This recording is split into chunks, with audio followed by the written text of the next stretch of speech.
Hey guys, what we're going to be doing today is we're going to be talking about fossils. Now, many of you have learned about fossils in the past, but I want to make sure that we have a clear understanding before we get started. So this may be good review for you before class.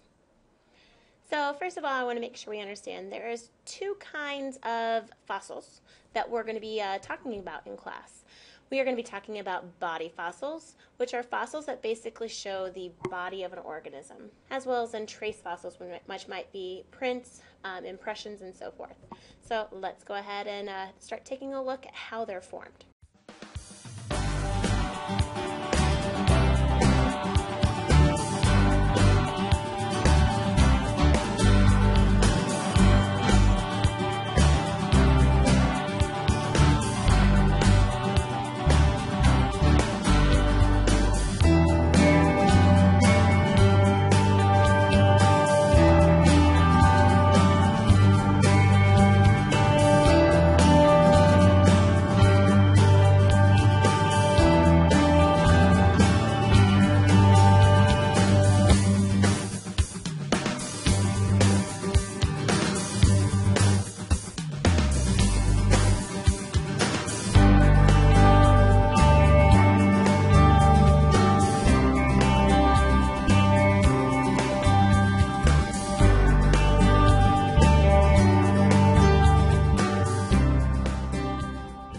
Alright, so once now that you've seen the video of how they're formed, let's just quickly overview, make sure that you understand the basic concepts.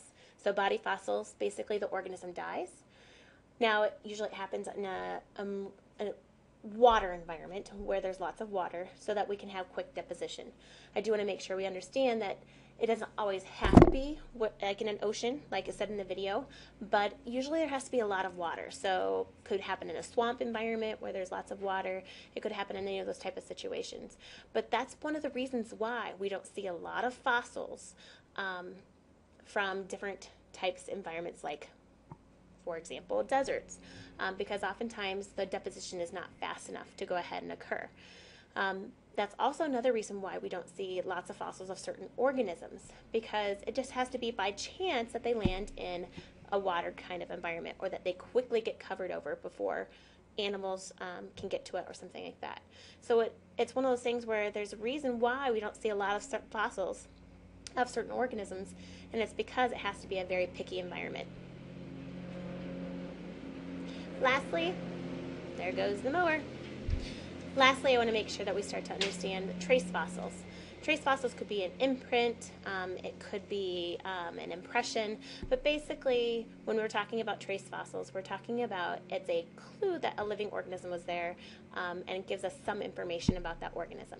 So like, for example, an animal print. The animal makes a print. It can be in loose sand, and what really needs to happen then, that water has to go ahead and occur.